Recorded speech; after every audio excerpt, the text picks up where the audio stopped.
एक बार फिर से स्वागत है आपका इकोलॉजी और एनवायरमेंटल जो पेपर है उसके सीरीज़ में। पिछले 1 घंटा वाली जो वीडियो है उसमें हम लोगों ने फूड चेन, फूड वेब और इकोसिस्टम इकोलॉजी क्या होता है इसके बारे में बात की है। और आज हम इस यूनिट नंबर 1 के दूसरे पोर्शन में बात कर रहे हैं। तो पिछला जो हमारी क्लास हुई है उस 30 मिनट का वो जो पूरा सेशन रहा है, उस 30 मिनट के सेशन में आपको 2 क्वेश्चन से लेकर 3 क्वेश्चन तक की स्थिति बन जाएगी। बहुत ही सरल तरीके से उसमें समझाने की कोशिश की गई है, डायग्राम वगैरह बनाने की कोशिश की गई है। आप उसको अच्छे से तैयार कर लीजिएगा। चलिए, आज हमारे पास सवाल है कि पारिस्थितिकी पिरामिड या इकोलॉजिकल पिरामिड क्या होता है और कैसे एनर्जी फ्लो होती है नेचर में, इसको हम कैसे इस पिरामिड से समझाते हैं। तो एक तरह से आप ये भी समझ सकते हो कि इकोलॉजिकल पिरामिड होता है जो, उसको हम इसलिए समझना चाह रहे हैं, उसकी स्टडी इसलिए करना चाह रहे हैं बिकॉज वो हमको प्रकृति में एनर्जी के फ्लो को समझा रहा है। एनर्जी का फ्लो इस तरह से कि जैसे धूप, सूर्य की ऊर्जा से हमने पेड़ पौधों ने खाना बनाया, उस पेड़ पौधों के खाने को शाकाहारी जीव ने खाया, फिर उसको किसी मांसाहारी जीव ने खाया, फिर मांसाहारी जीव मर गया तो फिर से वो डिकम्पोज करके डिकम्पोजर से पेड़ पौधों के लिए ऊर्जा के रूप में बन गया। तो एक ऊर्जा का प्रवाह भी एक तरह से यहाँ पे आप दिखा सकते हो।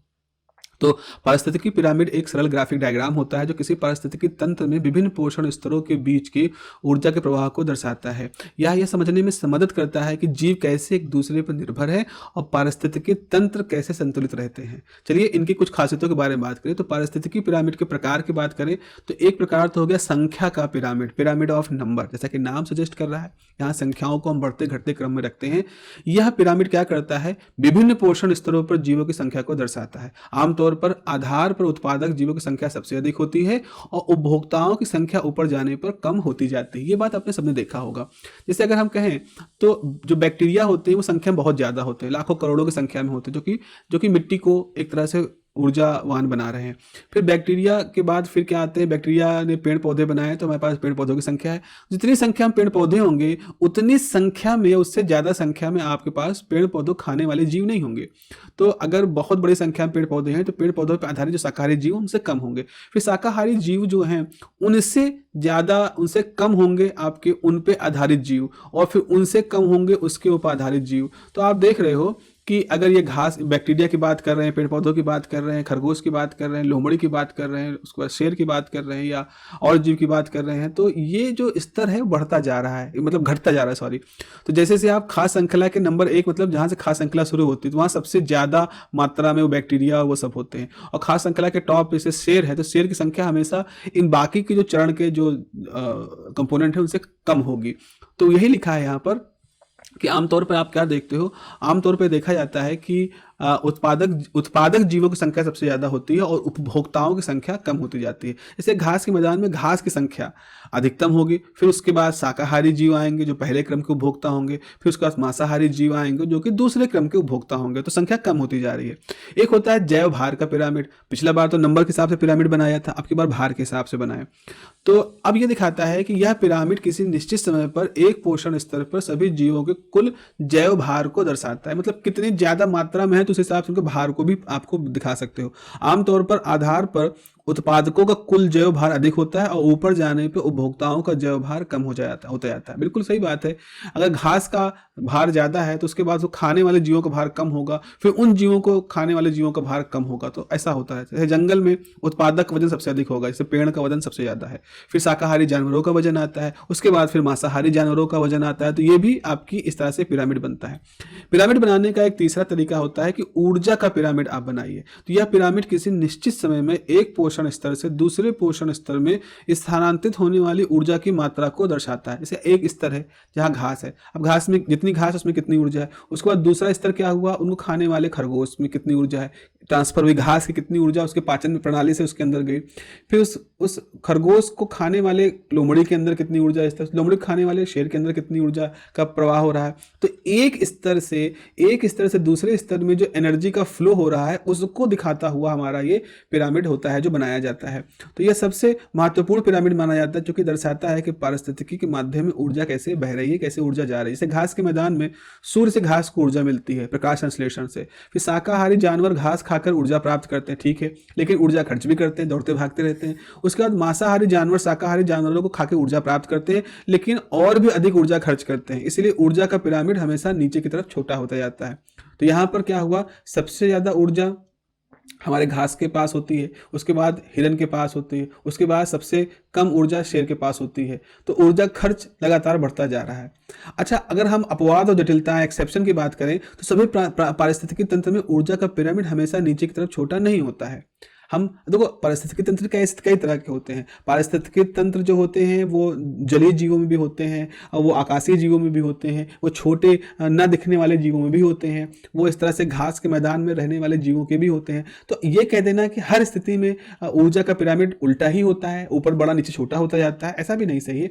तो कुछ पारिस्थितिकी तंत्र में निचले स्तर पर ऊर्जा खोने की दर ऊपर के स्तर से कम होती जाती है, जिसकी वजह से पिरामिड तुलनात्मक रूप से उल्टा दिख सकता है। तो पारिस्थितिकी तंत्र जटिल होते हैं, उनमें कई प्रकार के उत्पाद और उपभोक्ता होते हैं।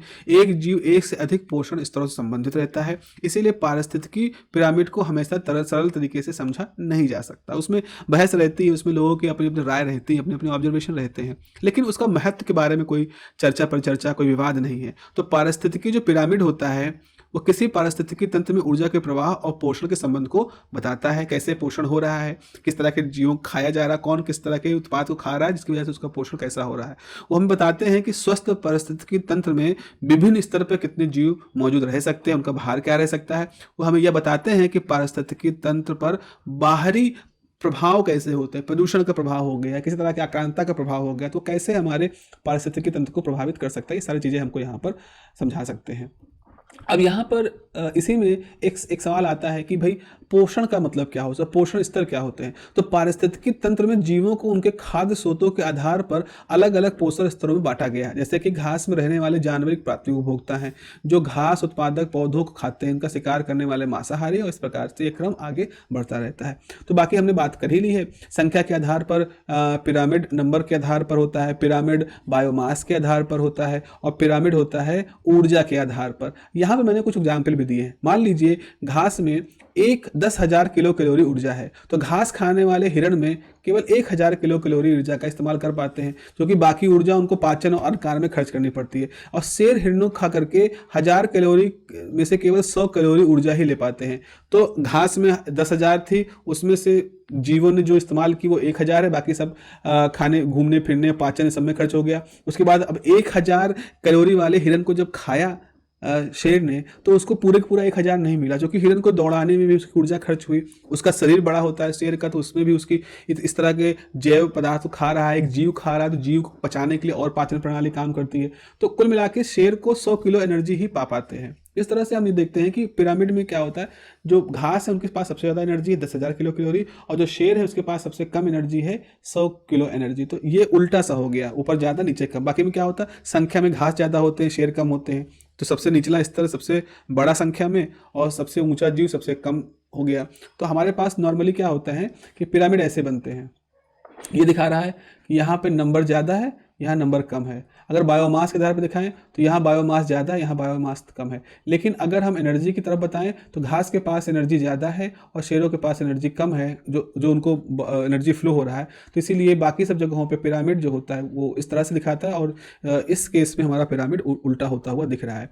तो पारिस्थितिकी पिरामिड सरलीकरण होते हैं, और हम पारिस्थितिकी तंत्र में बिल्कुल सटीक नहीं हो सकते हैं। वो तो सरल करके बनाए गए हैं ना।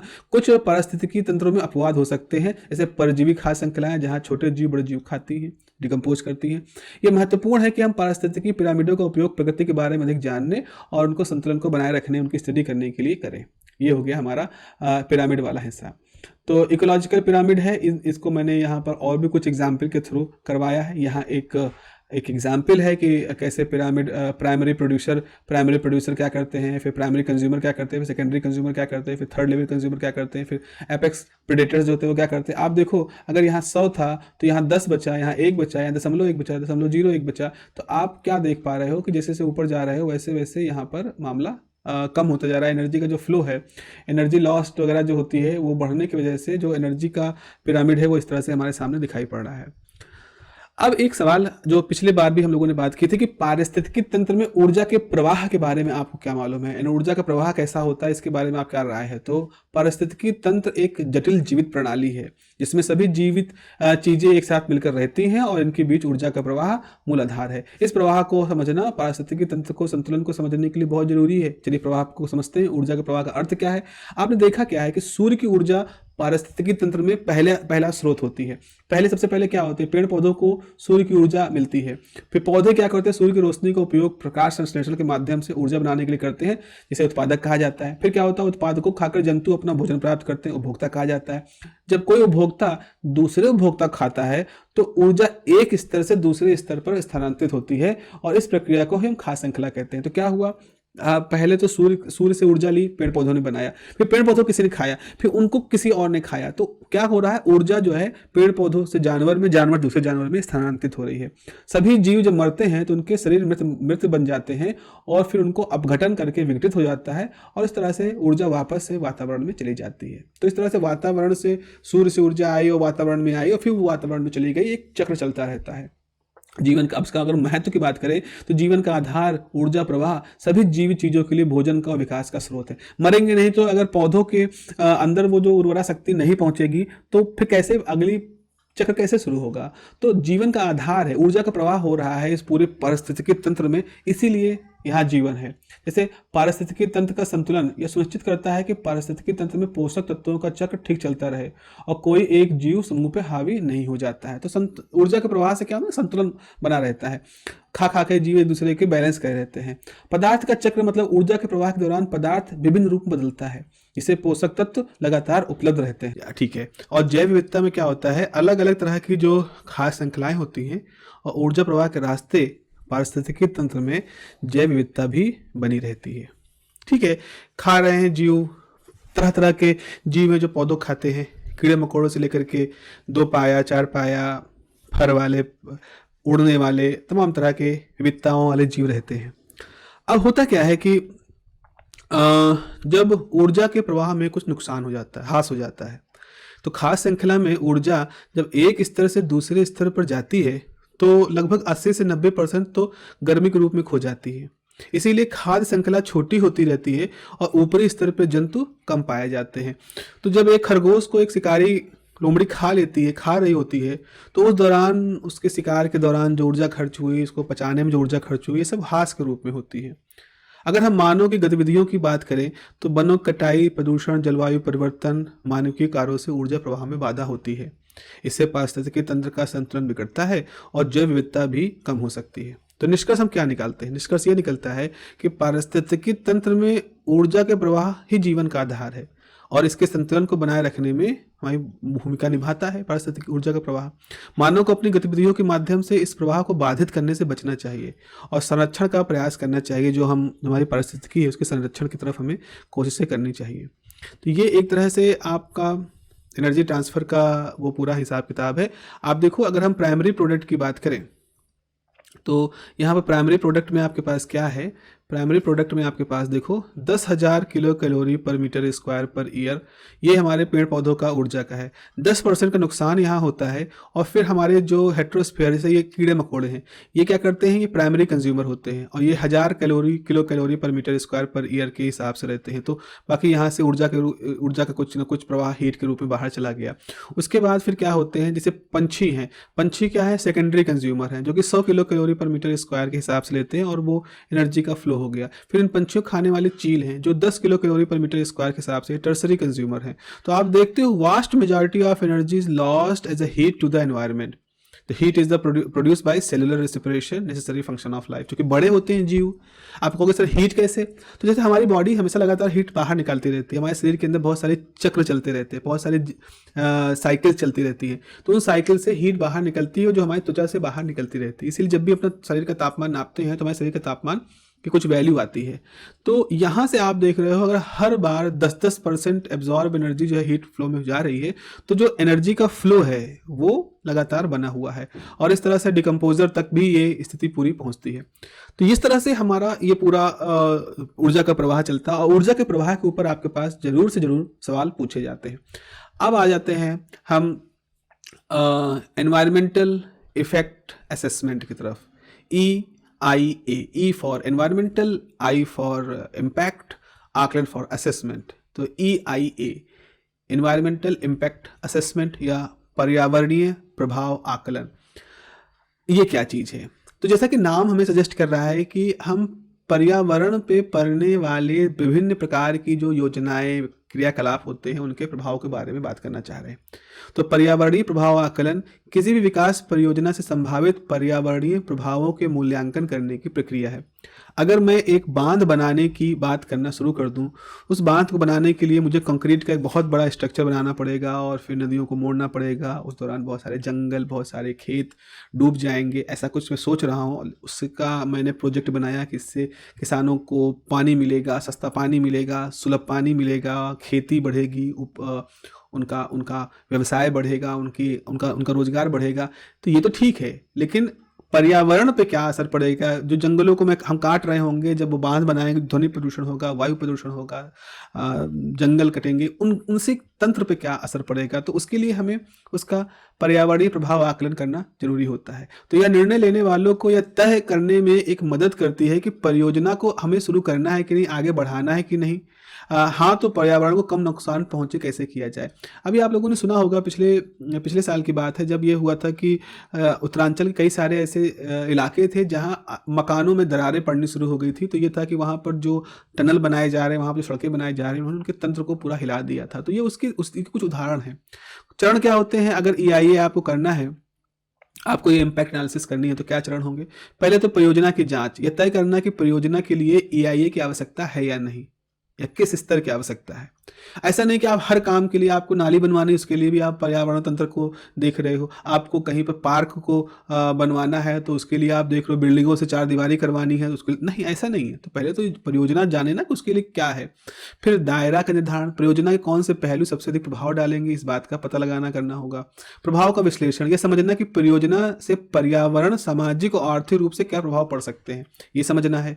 फिर उसके उपाय क्या है, उसको सॉल्व करने का तरीका क्या है, यह तय करना कि इन प्रभावों को कम करने के लिए क्या किया जा सकता है, इसकी एनालिसिस करनी है। और फिर हम परियोजना के बारे में जनता को सूचित करते हैं और फिर उनकी राय भी लेते हैं। आपने कई बार देखा होगा, जब भी कोई रिपोर्ट नहीं आती, कोई योजना आती है, तो उसका पेपर में उसका छपती है और फिर लोगों से उस पर चर्चा होती है। तो रिपोर्टिंग क्या होती है, जो भी कुछ ये हुआ है, इसके निष्कर्षों को रिपोर्ट प्रस्तुत किया जाता है और उसके आधार पर फिर आगे इस परियोजना को मंजूरी मिलनी चाहिए, नहीं मिलनी चाहिए, इन सारी बातों का फैसला होता है। तो इस तरह से हम कुछ चरण देखते हैं इस पूरे इम्पैक्ट एनालिसिस को करने की। तो परियोजना की जांच में, जैसे किसी बड़े बांध है, फैक्ट्री या खदान, सड़क परियोजना के लिए आपको EIA की आवश्यकता होती है। ऐसा नहीं आप कहीं पर भी आप हाईवे बना सकते हो। आप लोगों ने अगेन पिछले साल ही आप लोगों ने देखा होगा कि जो मुंबई में जब फ्लाईओवर बनाने थे मेट्रो के लिए, तो उसके लिए बहुत सारा विरोध प्रदर्शन हुआ था। उसमें यह कहा गया था कि उस फ्लाईओवर को बनाने के लिए जिन पेड़ों को काटना पड़ेगा, उससे उस जंगल की जो जैव संरचना है उस पर प्रभाव पड़ेगा, इसलिए उसको वहां से नहीं करना चाहिए। लेकिन ये बड़ी परियोजना थी, लेकिन छोटी परियोजना के लिए भी इसकी आवश्यकता होती है। वो डिपेंड करता है ना कि क्षेत्र कैसा है। अगर आप सच में किसी ऐसे क्षेत्र से गुजर रहे हैं जहां पर एक खास तरह की जैव विविधताएं हैं जो कि प्रभावित हो सकती हैं, तो आपको छोटी परियोजना, बड़ी परियोजना, कोई परियोजना से पहले इस तरह की असेसमेंट करना पड़ेगा। EIA केवल उन प्रभावों पर ध्यान केंद्रित करती है जो महत्वपूर्ण होते हैं। जैसे बांध परियोजना के लिए वायु प्रदूषण पर ध्यान देने की आवश्यकता नहीं होती, लेकिन जल प्रदूषण और वन्य जीव पर क्या प्रभाव होगा, इसकी आवश्यकता होती है। ठीक है, प्रभाव विश्लेषण में क्या होता है? इस प्रभाव में वैज्ञानिक, इंजीनियरों से देखा जाता है कि पर्यावरण से हवा, पानी, मिट्टी और जीवों पर क्या प्रभाव पड़ेंगे, सामाजिक और आर्थिक प्रभाव क्या पड़ेंगे, लोग को वहां से विस्थापित किया जाएगा, हटा के भेजा जाएगा, तो उन पर क्या असर पड़ेगा। EIA सुझाती है कि परियोजना के नकारात्मक प्रभाव कैसे रोका जाए। जैसे अगर फैक्ट्री प्रदूषण कम करने के लिए फिल्टर लगा सकती है और सड़क परियोजना के दौरान पेड़ को नुकसान कम करने की भी योजना बनाई जा सकती है। आपने देखा होगा कि सड़कों के दोनों तरफ पेड़ पौधे लगाए जाते हैं उनको हरा बनाए रखने के लिए। तो ये इस तरह से है कि उस दौरान हमने जो कुछ भी गलत किया है उनको किसी तरह से इन पेड़ पौधों के द्वारा लगा करके उसको हम कंपनसेट कर रहे हैं। तो जब रिपोर्ट तैयार होने के बाद जनता को बताया जाता है और राय ली जाती है, और यह सुनिश्चित करता है कि निर्णय लेने से पहले सभी स्थानीय समुदायों ने चिंता को ध्यान रखा गया। क्योंकि जनता में ऐसे बहुत सारे लोग होते हैं, प्रबुद्ध लोग होते हैं, विद्वान लोग होते हैं, जो कि कभी कभी उन पहलुओं को भी हमारे सामने लेके आते हैं जिनको शायद सरकार या नीति निर्धारण करने वाले लोग ठीक से ना समझ पाए हों, ना देख पाए हों, तो उनके लिए भी होता है। तो निष्कर्षों को एक विस्तृत रिपोर्ट में प्रस्तुत किया जाता है और यह रिपोर्ट यह मदद करती है कि परियोजना को आगे बढ़ाया जाए कि नहीं, और फिर आखिरी में उस पर निर्णय लिया जाता है और फिर आगे उस पर काम किए जाते हैं। तो ये जो पूरी प्रक्रिया है, इसका कोई महत्व है? बिल्कुल महत्व है। ये एक बहुत ही महत्वपूर्ण इंस्ट्रूमेंट है। EIA एक बहुत ही महत्वपूर्ण उपकरण है जो पर्यावरण की रक्षा करने में मदद करता है। क्योंकि पर्यावरण को बचाना ये हम सब जानते हैं, हम सब मानते हैं, हम सब कोशिश भी करते हैं, लेकिन परियोजनाएं भी विकास का एक हिस्सा है। अगर परियोजनाएं नहीं चलेंगी तो विकास की तरफ कैसे बढ़ेंगे? अगर हम बड़े बड़े हाईवे नहीं बनाएंगे, हम फैक्ट्रियां नहीं बनाएंगे, परियोजनाएं ऊर्जा परियोजनाएं नहीं लगाएंगे, तो हम उस तरह की सुविधाएं प्रगति के पथ पे आगे नहीं बढ़ पाएंगे। लेकिन इस दौरान हमें अपनी जैव विविधता को भी नहीं खत्म करना, क्योंकि पारिस्थितिकी तंत्र है तो भी हम हैं। तो अब इन दोनों के बीच में कैसे सामंजस्य बने, कैसे संतुलन बने, इसके लिए हमें असेसमेंट करना जरूरी है। तो यह सुनिश्चित करता है कि परियोजनाओं का प्रभाव पर्यावरणीय प्रभाव में क्या होता है, और भविष्य में हम अगर कभी भी इस तरह की परियोजनाएं बनाएं तो हम किन किन चीज़ों का ध्यान रखें। तो इसलिए ये एक महत्वपूर्ण होता है। तो सवाल आपसे पूछा जाता है। चलिए इसी चीज़ को एक बार फिर से मैंने यहाँ पे लिखा है कि से अगर हम कहें चरण क्या होते हैं, तो एक फ्लो चार्ट के बारे में पूछा जाता है। यहाँ एक फ्लो चार्ट आपके सामने देखा गया है। तो फ्लो चार्ट में सबसे पहले प्रोजेक्ट का प्रपोजल होता है। स्क्रीनिंग कैसे यहाँ लिखा है, स्क्रीनिंग प्रोजेक्ट प्रपोजल का स्क्रीनिंग होता है, जिसमें तय किया जाता है कि आवश्यकता है कि नहीं, ये परियोजना का आकार, स्थान, प्रकृति, संभावित प्रभाव क्या होने वाले, इन सबका आकलन किया जाता है। स्कोपिंग होता है क्या है, इसमें ये पता कि हमें अध्ययन क्या करना है। स्कोपिंग मतलब होता है कि हमें अध्ययन क्या करना है, मतलब हमें जल प्रदूषण के बारे में देखना है, कि जैव विविधता की घटने की देखना है, कि सामाजिक अवस्था को देखना है, या लोगों के विस्थापन वगैरह होने से उनके दिनचर्या, उनके जीवन प्रणाली पे क्या असर पड़ेगा, उससे उनकी साइकोलॉजिकल एनालिसिस, आर्थिक स्थिति पे क्या असर पड़ेगा, क्या करना है। तो स्कोप हमें देखना होता है। तो इसमें क्या होता है कि हमें क्षेत्रों का निर्धारण करना होता है, अध्ययन की अवधि करना होता है, डेटा करना पड़ता है, लोगों की भागीदारी देखनी पड़ती है। फिर उसके बाद प्रभाव विश्लेषण होता है। तो प्रभाव विश्लेषण में हम देखते हैं कि हम उसके सकारात्मक और नकारात्मक दोनों प्रभावों को देखते हैं। हमें बताना होता है लोगों को कि इससे फायदा कम होगा कि नुकसान कम होगा, क्योंकि यहाँ पर एक ऐसा नहीं कि हम ऐसी परियोजनाएं हम बनाएं कि इसमें सिर्फ फायदा ही फायदा हो, दोनों होंगे, फायदा नुकसान दोनों होगा। लेकिन हमें तुलना देखनी पड़ेगी, फायदे लंबे समय में नुकसान कंपनसेट हो जाएंगे, लेकिन वो फायदे हमको आगे बढ़ाएंगे, या वो फायदा हमें सिर्फ उस समय दिख रहा है, लंबे समय में फायदा नुकसान बदल जाएगा और नुकसान तो था ही, उस तरह का हो जाएगा। तो वायु, जल, मृदा, वनस्पति, जीव, सामाजिक, इस सब का आकलन किया जाता है। फिर ये आपका ये सारा डेटा हो जाता है, ये सबसे हो जाता है। उसके बाद फिर क्या होता है, इम्पैक्ट प्रेडिक्शन होता है, मतलब इससे कितना असर पड़ेगा। तो हम जब समन का उपाय करते हैं तो उनके नकारात्मक प्रभावों को, प्रदूषण को किस तकनीक से दूर कर सकते हैं, लोगों को विस्थापित किया गया है, पेड़ों को फिर से कैसे लगाया जाए, जंगल अगर नष्ट हुए तो नया जंगल कैसे बसाया जाए, और कैसे विकास कार्यक्रम शामिल किए जाएं। तो हम उस इम्पैक्ट का प्रेडिक्शन करते हैं। तो बेसलाइन डाटा इकट्ठा करते हैं, इम्पैक्ट का प्रेडिक्शन करते हैं, और फिर इम्पैक्ट का असेसमेंट करते हैं, ये सारा करते हैं। और उसके बाद फिर उसको खत्म करने के क्या उपाय हैं वो हम लोग बताते हैं। तो शमन वाला वो हो गया आपके पास। फिर रिपोर्टिंग की जाती है, अध्ययन के निष्कर्ष को, सिफारिशों को रिपोर्ट के रूप में तैयार किया जाता है। सार्वजनिक सुनवाई में हम उसको, जैसे यहाँ पे लिखा है, फिर एनवायरमेंटल इम्पैक्ट स्टेटमेंट बनता है, तो वहाँ पे सुनवाई वगैरह कर करके फिर आगे उस पर निर्णय ले लिया जाता है। तो इस तरह से इसके 6-7 चरण होते हैं। तो इस असेसमेंट की वजह से हम पर्यावरण को कम नुकसान पहुँचाते हैं, लगातार विकास को करते रहते हैं, पारदर्शिता और जवाबदेही दोनों रखते हैं। पारदर्शिता मतलब हमने सबके इसमें लेकर के किया, किसी एक व्यक्ति के फायदे को लेकर के हमने काम नहीं किया है। और चूंकि सबको हमने शामिल किया है, तो हर तरह के विचारवान व्यक्तियों को इसमें शामिल हुआ, संस्थाओं को शामिल किया है, तो बेहतर निर्णय हम ले पाते हैं। और एक सामुदायिक भागीदारी भी यहाँ पर होती है। उदाहरण के तौर पर जैसे इनका कम कब होता है, जैसे बांध निर्माण होना, क्योंकि बड़ा काम है, बड़े काम, बांध निर्माण करना है, सड़क हाईवे बनानी है, कहीं पर माइन करना है, कोयला, तांबा, कुछ भी खोदना है, हमें रिफाइनरी लगानी है, हमें गाड़ियाँ बनाने की, हमें फैक्ट्रियाँ बनाने, कपड़े बनाने की, बिजली के उत्पादन की परियोजनाएं बनानी है, थर्मल प्लांट बनाने, इन सब चीज़ों में हम इस तरह की चीज़ों को रखते हैं। तो ये हो गया हमारा एक हिस्सा। आखिरी ये हमारा है कि सस्टेनेबल डेवलपमेंट को हम कैसे बनाए रखें, क्योंकि हमें लगातार विकसित भी होते जाना है। तो पारिस्थितिकी तंत्र की व्यवस्था क्या होती है हमने देखी है, पारिस्थितिकी तंत्र को बचाना हमारे लिए जरूरी क्यों हमने देखा है, उसमें जो खाद्य श्रृंखला होती है, खाद्य वेब होती है, कैसे ऊर्जा का फ्लो होता है, वो सब देखा है। फिर हमें असेसमेंट करना होता है, हमें कोई परियोजना से पहले उसका असेसमेंट करते हैं, एनवायरमेंटल इम्पैक्ट कितना हुआ है। और इस असेसमेंट से हमको ये एक चीज़ हमेशा ध्यान रखनी है कि हमें विकास करते जाना है, असेसमेंट से हमें रुकना नहीं है, हमें उसका कोई समाधान खोजना है, कोई स्थायी समाधान खोज करके सस्टेनेबल डेवलपमेंट को बनाए रखना है। सस्टेनेबल डेवलपमेंट का मतलब होता है कि ऐसा विकास जो किसी एक पर्टिकुलर, एक खास समय में ना हुआ हो, एक ऐसा विकास जो चलता रहे, थोड़े थोड़े ही सही, एक गति के साथ चलता रहे। तो सतत विकास का अर्थ क्या होता है, तो जैसा कि यहाँ पे आप देख रहे हो लिखा है, सतत विकास का अर्थ है ऐसी प्रगति करना जो वर्तमान की पीढ़ी की जरूरतों को पूरा करे बिना आने वाली पीढ़ी की क्षमताओं को पूरा करने में समझौता किए बिना। दूसरे शब्दों में कह सकते हैं कि वर्तमान और भविष्य की पीढ़ियों के लिए एक बेहतर और टिकाऊ दुनिया बनाने का प्रयास है। मतलब शायद मुझसे थोड़ा गड़बड़ हो गया है इसको, इसका सेंटेंस लिखने में। सतत विकास में क्या होता है कि हम वर्तमान पीढ़ी की ज़रूरतों को पूरा भी करें और आने वाली पीढ़ियों के लिए जो ज़रूरतें हैं उनको भी हम सुरक्षित रखे रहें। मतलब हम ऐसा है जैसे हम आज जो खाना खा रहे हैं, आज के लिए खाना खाने भर का तो खाना रखे ही रखें, साथ ही जो आने वाले समय में भी खाना सुनिश्चित होता रहे, हमें मिलता रहे, उसके लिए भी व्यवस्था करे रहें। तो इसीलिए इसको हम स्थायी विकास या संधारणीय विकास या सस्टेनेबल डेवलपमेंट या सतत विकास कहते हैं। इसके कंपोनेंट क्या होते हैं, ये जरूर पूछे जाते हैं, कंपोनेंट क्या होते हैं।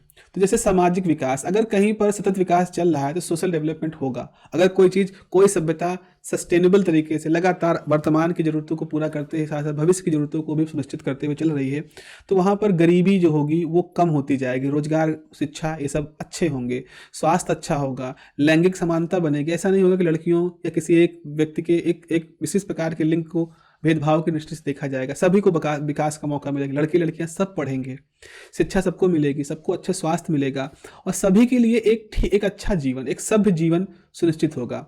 सामाजिक न्याय और समान अवसरों को बढ़ावा मिलेगा। समाज का विकास, क्योंकि आप लगातार विकास कर रहे हैं तो इसका विकास के दौरान आपने सामाजिक न्याय को भी वहां पर अपने वरीयता में रखा है। आपने ऐसा नहीं किसी को भी कोई भी असामाजिक रूप से कैसे भी तरीके से उसका दोहन कर सकता है। आपकी जो बस्तियां हैं और जो शहर है वो ज़्यादा बेहतर तरीके से संसाधित हैं, ज़्यादा बेहतर तरीके से वो बने हुए हैं। बने होने का मतलब है कि वहाँ पर जल निकासी और तमाम तरह के वाटर हार्वेस्टिंग, सोलर सिस्टम या स्वास्थ्य सेवाओं के लिए सड़कों का जाल, ये सब बहुत अच्छे तरीके से बना हुआ है। तो एक सामाजिक विकास की चीज़ को दिखाता है। तो सतत विकास है तो इसका मतलब आपने सोशल डेवलपमेंट, सोसाइटल डेवलपमेंट भी किया है। आर्थिक विकास की बात करें तो वो भी होता है। आर्थिक विकास में क्या क्या पहलू आते हैं कि टिकाऊ आर्थिक वृद्धि है वहाँ पर जो लाभकारी है। एक लगातार से अर्थव्यवस्था उस देश की बढ़ती जा रही है। नौकरी सृजन कर रहे हैं, गरीबी को कम करने पर ध्यान दिया जा रहा है, आर्थिक असमानता को कम किया जा रहा है। पूंजी, ऐसा नहीं कि सिर्फ पूंजीवादिता या सिर्फ समाजवादिता पे जोर है, एक संतुलन है वहाँ पर और जिम्मेदार उपभोक्ता और उत्पादन को उस हिसाब से बढ़ावा मिल रहा है। तीसरा है, अगर सतत विकास है वहाँ पर सुनिश्चित किया गया है तो पर्यावरण पे संरक्षण पे उस पर ध्यान दिया गया होगा। जलवायु परिवर्तन से लड़ने के लिए पर्यावरण के नुकसान को कम करने के साधन वहाँ पर अपनाए गए होंगे। वनों की कटाई पे ध्यान दिया गया होगा, जैव विविधता को हानि को रोका गया होगा, प्राकृतिक संसाधनों का बुद्धिमानी से प्रयोग किया गया होगा और जो टिकाऊ ऊर्जा के स्रोत उनको बढ़ावा मिला होगा। अब ये चीज़ जरूरी है हमारे पृथ्वी पे इस जीवन के विकास को बनाए रखने के लिए। ये हमारी मजबूरी आ गई भाई, अब हम नहीं करेंगे तो हम खत्म हो जाने वाले हैं। इसके लिए कुछ गोल दिए गए हैं। 2015 में संयुक्त राष्ट्र ने 2030 एजेंडे को अपनाया, जिसमें 17 विकास के लक्ष्य उन्होंने रखे हैं। ये संयुक्त राष्ट्र की अपनी एक खुद की एक पहल थी, सभी देशों के साथ मिलकर के जिसको उन्होंने शुरू किया है। जैसे इसमें से कुछ जो है वो ये है कि गरीबी को सभी प्रकार से हर जगह समाप्त किया जाए। अब आप इसमें भले कहोगे ऐसा कैसे हो सकता है, ऐसा नहीं हो सकता, कम से कम प्रयास तो हो सकता है। इस 15 सालों में ये प्रयास करने की प्रयास तो कर सकते हैं।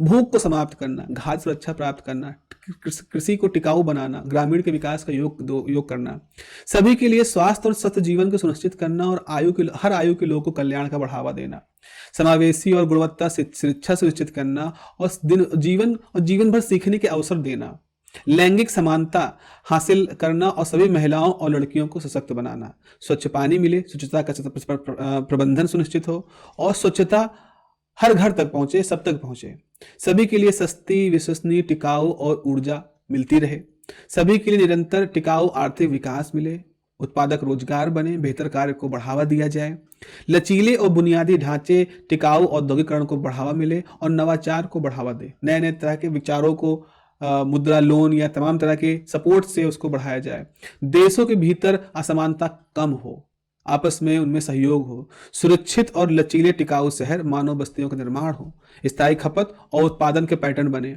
मतलब इस तरह से उत्पाद हो कि उसकी खपत भी सुनिश्चित हो, जलवायु के परिवर्तन और उसके प्रभावों से निपटने के लिए कार्यवाही करें और महासागर समुद्री संसाधनों का उपयोग करें और स्थलीय पारिस्थितिकी तंत्र को टिकाऊ उपयोग करें, जंगलों का प्रबंधन करें, मरुस्थलीकरण से निपटें और भूमि के क्षय को रोकने के लिए जैव विविधता की हानि को भी रोकें। ऐसे लक्ष्य हैं जो कि यूनाइटेड नेशन ने दिए थे। तो इस तरह से हमारे सामने कुछ ये एनवायरमेंटल भी हमको ग्रो करना है, हमें इकोनॉमिकल भी ग्रो करना है, हमें सोशल ग्रो भी करना है, तो कम्युनिटी को नर्चर भी करना है और नेचुरल एनवायरनमेंट को बचाना भी है, इकोनॉमी को भी अच्छा करना है। तो जब हम एनवायरमेंटल और इकोनॉमी के इंटरसेक्शन पे आते हैं तो हमें इकोनॉमिकल इकोनॉमिकल डेवलपमेंट पाते हैं। जब हम एनवायरनमेंट और सोशल के इंटरफेस पे आते हैं तो हम सुटेबल नेचुरल एनवायरनमेंट पाते हैं, और जब इकोनॉमिकल और सोशल के बीच में आते हैं तो हम एक सोशल एनवायरनमेंट पाते हैं, और जब हम तीनों चीज़ों को एक साथ समाहित कर लेते हैं तब हम एक सतत विकास की तरफ बढ़ जाते हैं। तो ये सतत विकास की अवधारणा है।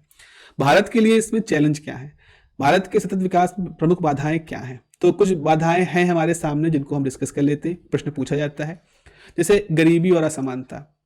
भारत में करोड़ों लोग गरीबी रेखा से नीचे रह रहे हैं, और गरीबी के कारण वो पर्यावरण संरक्षण और विकास की चिंताएं नहीं हम लोग कर पाते हैं। तो हमारी सरकार के सामने जब आती है कि हमें पर्यावरण की चिंता करनी है, जैव विविधता के संरक्षण की चिंता करनी है, तो हमें चिंता के रूप में आता है कि भाई हमारे पास गरीब बहुत सारे हैं, उन गरीबों की पहले हमें चिंता करनी होती है। और ये खाई को बढ़ने, गरीब अमीर के बीच की जो खाई है इसको बढ़ने से रोकने की हमें कुछ विकास करने हैं। तो हमारा जो सतत विकास की तरफ जो ध्यान जाना चाहिए उसमें से एक ध्यान गरीबी और समानता में चला जाता है, उसको बैलेंस करने में। जनसंख्या की बात करें तो हमें मालूम है भारत की जनसंख्या विश्व की नंबर 1 जनसंख्या की तरफ बढ़ रही है, बहुत तेजी से बढ़ रही है। इससे क्या होता है, भोजन, पानी, ऊर्जा, रहने के लिए जरूर जगह है, इन सब पे रोजगार के अवसर बनाने की जो बातें हैं उन पे दबाव पड़ता है, और ये जो दबाव होता है ये अल्टीमेटली पर्यावरण के ऊपर ही जाता है। तो सतत विकास के लक्ष्यों को प्राप्त करने के लिए हमें परिवार नियोजन और जनसंख्या के नियंत्रण पर हमें काम करना पड़ेगा। ये हमारे सामने एक चैलेंज है। जलवायु परिवर्तन की बात करें तो भारत जो है वो बहुत सारे गंभीर प्रभावों का तो सामना कर ही रहा है। सूखा, बाढ़, गर्म हवा, समुद्र तल के स्तर में वृद्धि, खाद्य सुरक्षा की समस्याएं, जल संसाधन से स्वास्थ्य को जो खतरा पहुंच रहा है, वो सारी चुनौतियां हैं, और जलवायु परिवर्तन को रोकने के लिए हमें ठोस कदम उठाने होंगे। प्रदूषण की बात करें तो आपने सुना होगा जब पराली जलाई जाती है या तमाम तरह गाड़ियों, इवन ऑट का सब दिल्ली वगैरह में होता है, तो भारत में वायु, जल और मृदा व्यापक समस्या है। आपने सुने होंगे ये शब्द कि एयर क्वालिटी इंडेक्स इतना है, 119 है, 209 है। तो ये सब चीज़ें क्या होती हैं ना, ये हमारे स्वास्थ्य को हानि पहुंचाती हैं और हमारे आर्थिक विकास को भी रोकती हैं। तो हमें इस प्रदूषण को कम करने और नई नई टेक्नोलॉजी का इस्तेमाल करना है। भारत में एक चुनौती के रूप में शिक्षा और कौशल विकास है। भारत में आज भी बहुत बड़ी संख्या में लोग हैं, चूंकि बड़ी संख्या वैसे भी जनसंख्या है और उसके बावजूद भी उसमें बहुत सारे अनपढ़ लोग हैं। तो इससे क्या होता है, कुशल जो श्रमिक है, जो किसी कौशल के साथ रहते हैं, उनकी कमी है, और ये आर्थिक विकास के लिए बहुत बड़ी बाधा है। क्योंकि अगर हमारे पास मैन पावर नहीं होगी, काम करने वाले लोग नहीं होंगे, कुशल लोग नहीं होंगे, तो हम एक क्वालिटी वाला प्रोडक्ट नहीं बना सकते, एक क्वालिटी ग्रोथ नहीं ले सकते हैं। तो गुणवत्ता शिक्षा और कौशल विकास पर जोर दे करके हम कुशल कार्यबल को तैयार कर सकते हैं। भ्रष्टाचार तो एक समस्या तो रही है, लंबे समय से रही है। अगर सरकार ठीक से काम नहीं करती है तो भ्रष्टाचार होता है, और फिर हमारे जो लक्ष्य हैं सस्टेनेबल डेवलपमेंट के, उनको प्रभावित होना शुरू हो जाता है। तो पारदर्शी सरकार हो, जवाबदेह शासन हो, भ्रष्टाचार नियंत्रण कानून हो, ऐसे सारे प्रभाव हो ताकि हम बेहतर तरीके से अपने लक्ष्य की तरफ बढ़ सकें। बुनियादी ढांचे की जहाँ तक बात है तो जैसे सड़कें हैं, बिजली, सिंचाई, परिवहन अपर्याप्त, ये सब खराब रही हैं, तो ये आर्थिक गतिविधि को बाधित करती हैं और विकास के लिए भी दिक्कत हो जाती है। तो बेहतर बुनियादी ढांचा बनाने के लिए जरूरी है। वनों कटाई, भारत में वनों कटाई तेजी से हो रही है जिससे कि जैव विविधता को नुकसान हो रहा है, और तो वनों कटाई को हमें रोकना है ताकि जीव संरक्षण को बढ़ावा दे सके। महिला सशक्तिकरण, यह भी एक चुनौती है। महिलाओं की कम भागीदारी विकास की राह में बाधा है। महिलाएं पुरुषों की तरह से सक्षम हैं, महिलाएं पुरुषों की तरह से ही कौशल प्राप्त कर सकती हैं, लेकिन फिर भी सामाजिक कारणों से या किन्हीं पुरानी कुरीतियों की वजह से हम उन्हें भागीदारी नहीं दे पा रहे हैं। तो महिलाओं को शिक्षा, स्वास्थ्य, आर्थिक अवसर प्रदान करें, उनको सशक्त बनाएं, और इस तरह से हम क्या कर सकते हैं, सतत विकास के प्रति हम जागरूकता भी लोगों के अंदर लाएं।